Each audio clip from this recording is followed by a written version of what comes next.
Hey, hello, it's 4:20. Let's get high.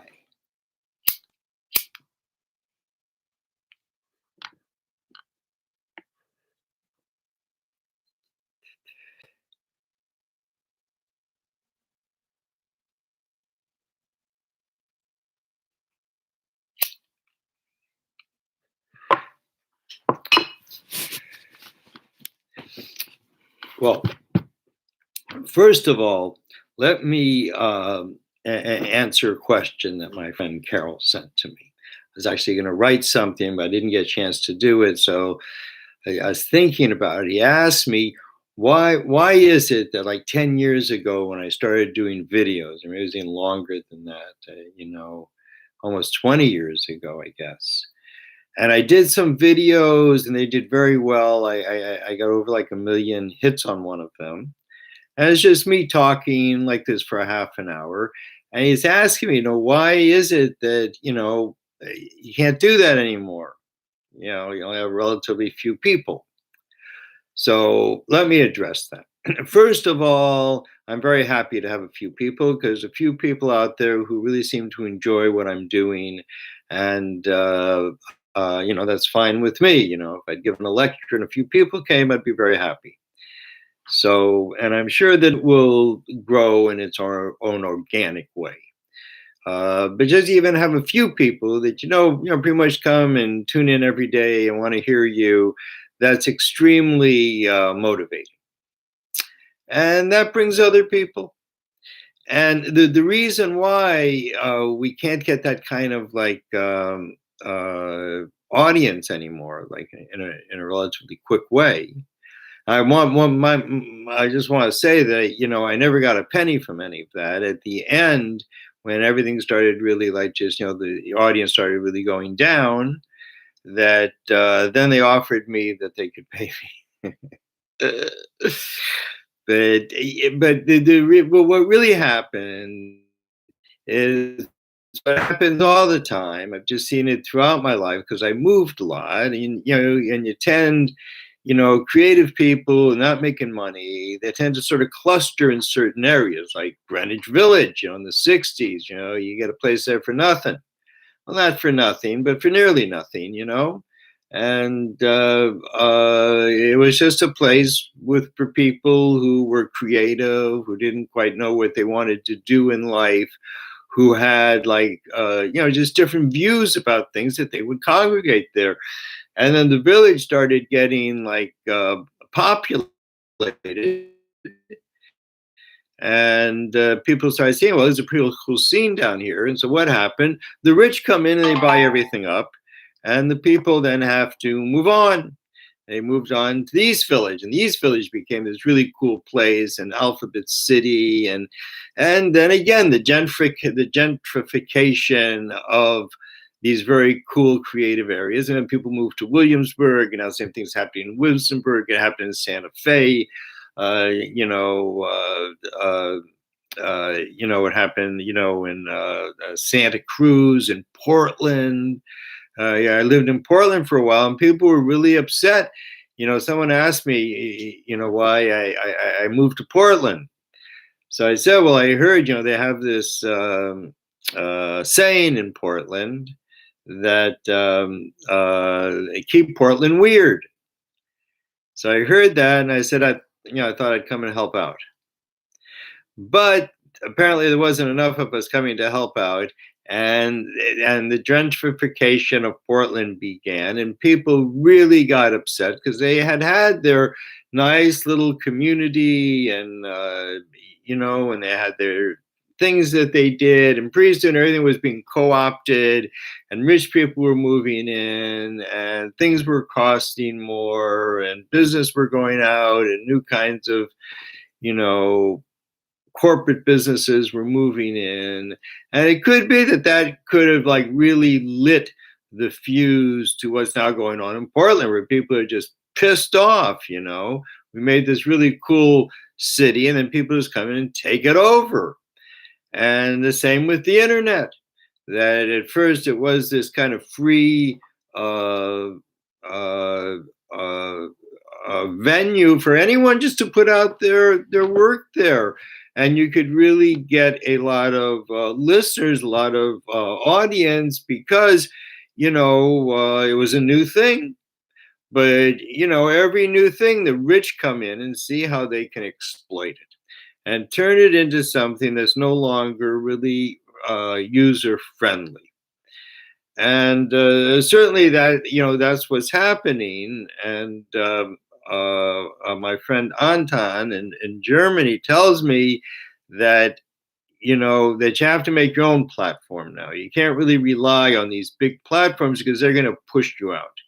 They're going to use you and push you out. Sound familiar? I mean, that's what they do everywhere. Woodstock, New York, that's another place, And they just do. They use you, and they'll use you to bring tourists there, and then they'll kick you out. The rich will come, and the way they do it, I mean, so they got down to a science.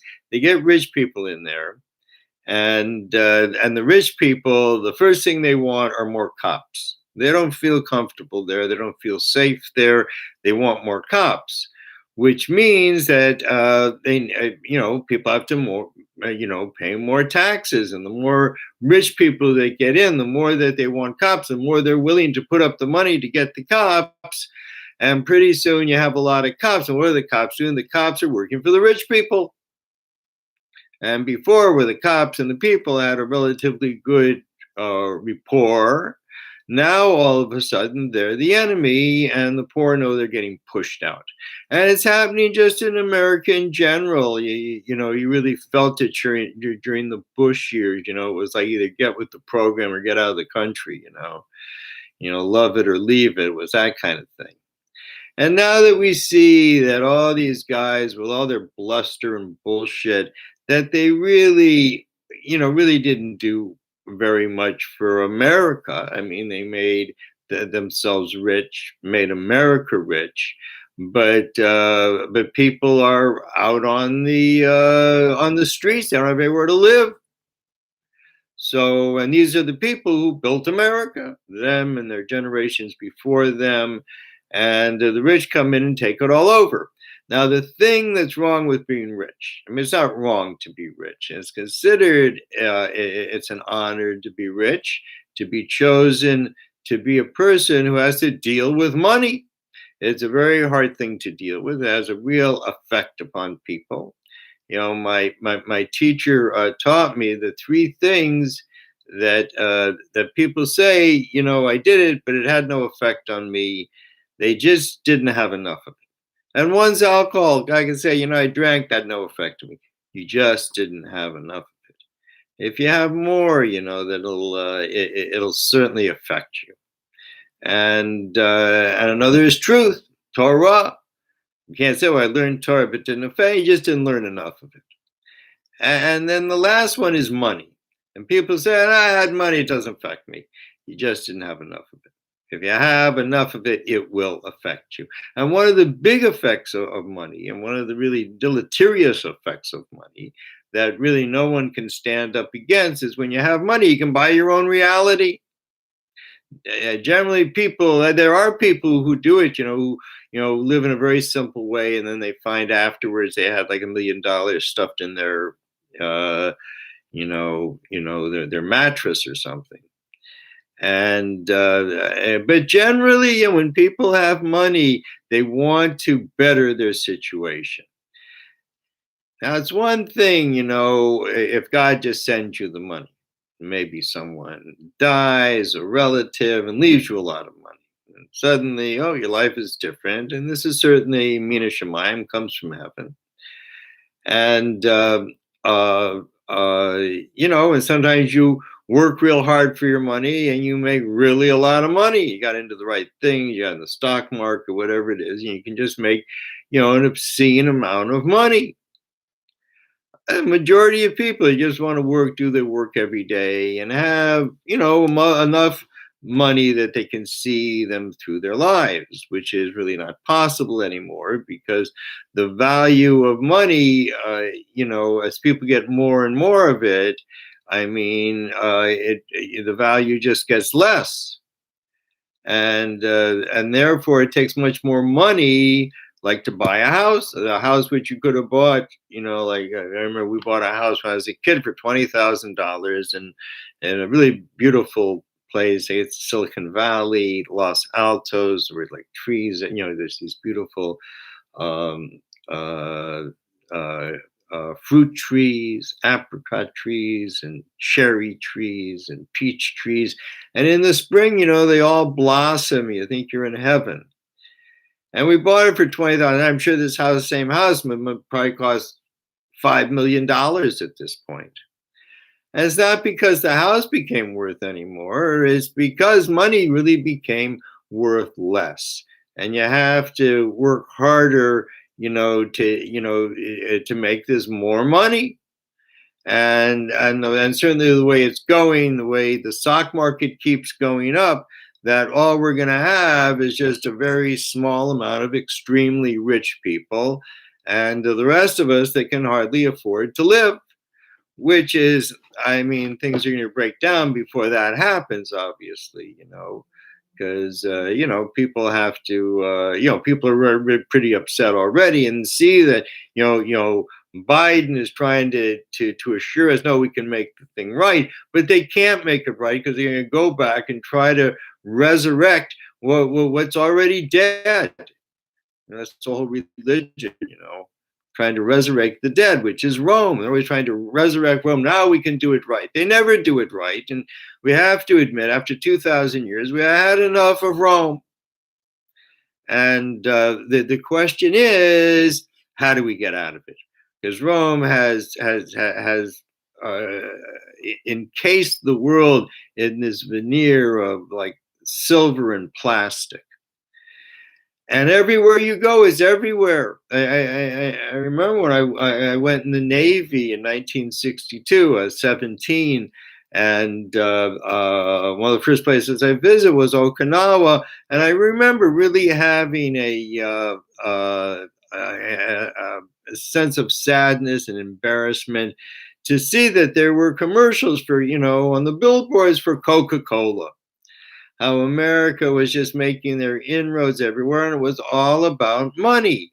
And we were changing the whole cultural landscape of the country.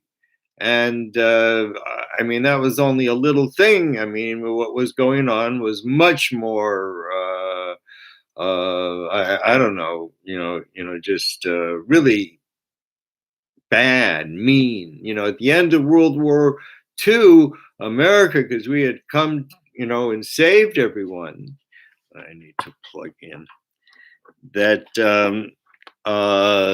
in Europe, and stop the Japanese, and we were like America the Beautiful, the shining light on the hill, the place where everyone could come. If you were having a hard time, come to America, because we're a country of refugees. Everyone in this country, other than the Native Americans, are refugees. We all came from somewhere, and the beauty of America is we all can live together in this one land, no matter what our difficulties might be back where we came from. The Turkish and the I can't say the name now. The guys that they just had a memorial. What can I think of their name? Anyways, a very ancient people, but they come and live in. They come and live in America. They can live next door and they have no problem. And truly, probably, back when the whole thing happened, people for probably hundreds, thousands of years were with no problem. But then politics comes in, and what politics wants to do, because politics is Roman, and they divide and conquer. So the more they can divide people, the more they can make people angry at each other, the more that they can be able to step in and exploit the whole thing. They sell guns to both sides. The whole thing is just terrible. And now it's all come back to roost in America. And America is no longer America the Beautiful. And during that time, a famous book of that time was The Ugly American, that suddenly Americans were being ugly. And then during the Bush years, people said when they traveled abroad, they had to say they were Canadian because they were embarrassed by Bush, which is interesting because Bush in Hebrew means embarrassment. And it says that the last king of Rome will be Erom. And Erom means naked.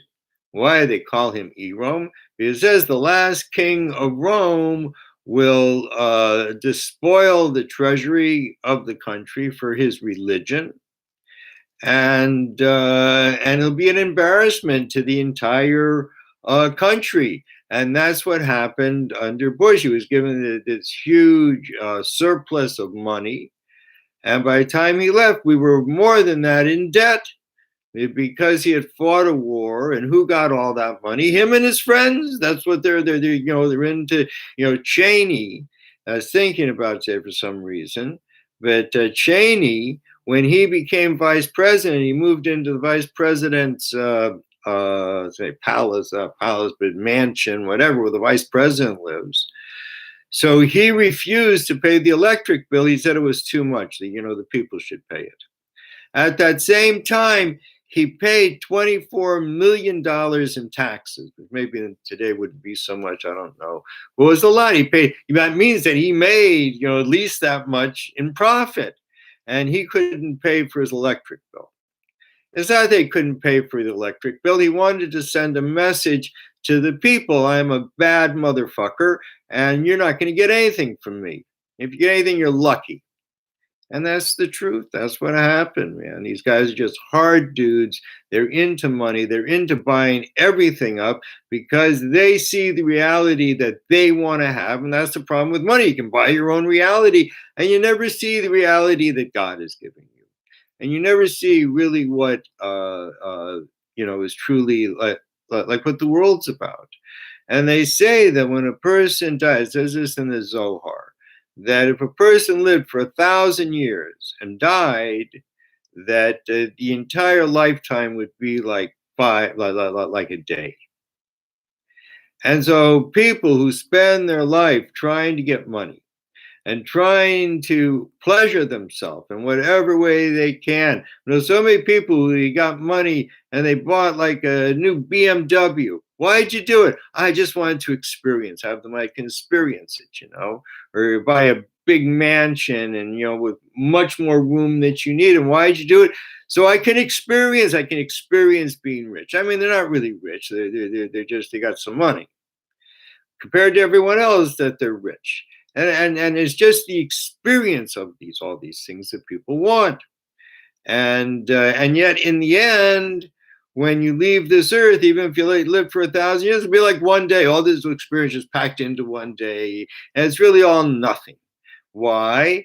Because that's not why we're here. The reason that God made this beautiful creation, universe, is not just so we can come here and have as much fun as we possibly can. And some people are like that. I mean, they don't ever want to be bothered about anybody because they're having fun. And that's the whole point of their life, is to have fun. I mean, when you go to heaven and the angels ask you, "Nu, what did you do down there?" What are you going to say? I had fun. Great time, had fun, had a lot of sex, took a lot of drugs, had a lot of money, made people bow down to me. And none of that's going to go over in heaven. Not interested. Or if people come and say, "Oh, I was religious. I did these religious things every day." Well, religion is not welcomed in heaven. Because only true things can go to heaven, and religion is endemically false. It's just a lie, and it puts a barrier between the person and God by trying to define things that are indefinable and that the person themselves are supposed to define. And it's interesting, one of those things is sex, because, in the previous world of Tohu, which is noted, or is what's the word I want, is sort of depicted by the number 42, which is 6 times 7, because sex was inactive. And because it was a world of independence. So that's what rich people try to do, is buy their independence. But independence is chaos. If you're independent, you're not connected to anything else, man. You're living in chaos. And and this world is called tikkun, which means fixing. And how do we fix the chaos? That we need one another. And it's good to need one another. We didn't really realize it, maybe until we had the pandemic, that how many people were working under a really stressful situation, and they did it, because they were an essential worker. And we're not all essential workers. Some of us have other things to do. All the things in life are important. Some are essential to other people, and those are certain things that should absolutely be rewarded. And people who do that should have a really just stable life. Whatever they need, they should have, because they're essential. The rest of us, we don't necessarily need everything. We don't need to have everything that we need. It's good not to have things, and that's really the path of life. When you're lacking something, if you don't have any money, you have to go out and get a job. So in the time of the Gomorrah 2,000 years ago, that people worked, but they worked for the day. How much money do I need today? That's what they work for. And I've known people on the streets like that. They spare change, and they know exactly how much money they need to get through the day. And when they get that amount of money, see you later. Now I'm free. And it's really a beautiful way to live. It's really, I think, very, very admirable. And it shows real faith in the Creator, and it allows the Creator to show one's path before them, where you go today, how you go today, what you do. And when that person goes to heaven and they ask him what he did, and he'll say, man, I did this and I did that, and I found out so much about the world and so much about people, because he wasn't out there running after money. And and one of the things you see, like on the street, like when people spare change, is generally you give it to them, and people, it's particularly, I must say, Black people, that they always say, God bless you. God is always on their lips. I don't know what, everyone has their different experience of God. And I feel badly for people who think that God is some spiritual entity. God is not. But nonetheless, if a person has goodness in their heart, and if their intention is right, if they bow down to the rock, God will accept that. God will accept, because the person is just, they don't know. They've never experienced God beyond spiritual. So this is something new that I want to bring to the world, an experience beyond the spiritual. And so there's this book that I'm working on now, and it's called Zohar, Brilliance Beyond the Black Hole. And the black hole is not written, HOLE like a hole in the ground, but rather WHOLE, like completeness. Because that's really the truth. We didn't come out of nothing. We really came out of something. We're really the nothing that came out of something. And this something, is the will of God, which twisted. And we know, and it's interesting. I hear science is now talking about how they think that why everything is in spirals, is because it was formed by a twist of light. And that's precisely what the Zohar says in the beginning, that Galif Galifu Betehiri Ilah, engraved into this great illumination. And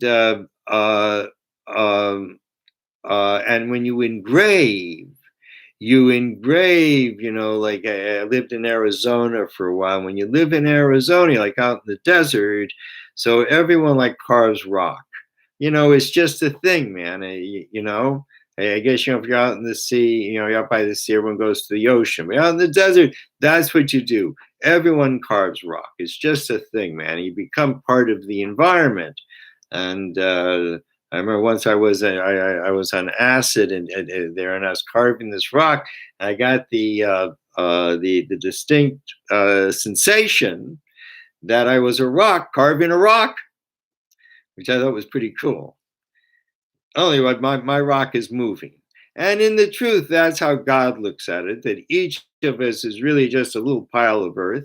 God doesn't really see the pile of earth. God sees the hole we made in the earth to become us and what we're doing with that little hole of earth. Are we making life on earth better? Are we living a life that's sort of living with God? And if you let God show you your way, it's not like you can do whatever you want because you have insurance. That locks God out. You don't need God. Something happens, I got insurance.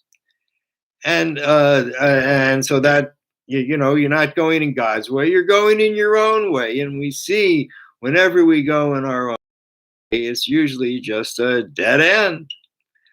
Sometimes lucky, we cross God's way and we could say, maybe I should go this way. And you don't get to it end, but it's very cool going through life and having this constant conversation with the creator of all of creation. What should I do today? Where should I go? What should I think? What is the problem? How can I fix the world at this moment?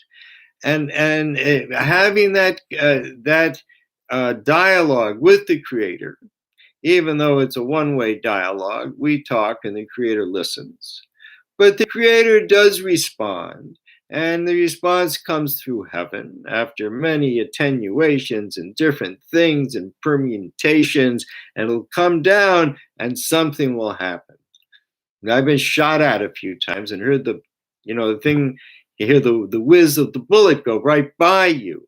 And, if you're lucky, I think sometimes if you go with God, that God can make a little change in the atmosphere and the bullet misses you. There's no assurance this is going to happen. And sometimes things happen in life and we have wiped away, like with this plague and so many innocent, really beautiful people who obviously had no, reason to die, died. And so many people who had a lot of reason to die, lived. But that's how plagues are. They're blind.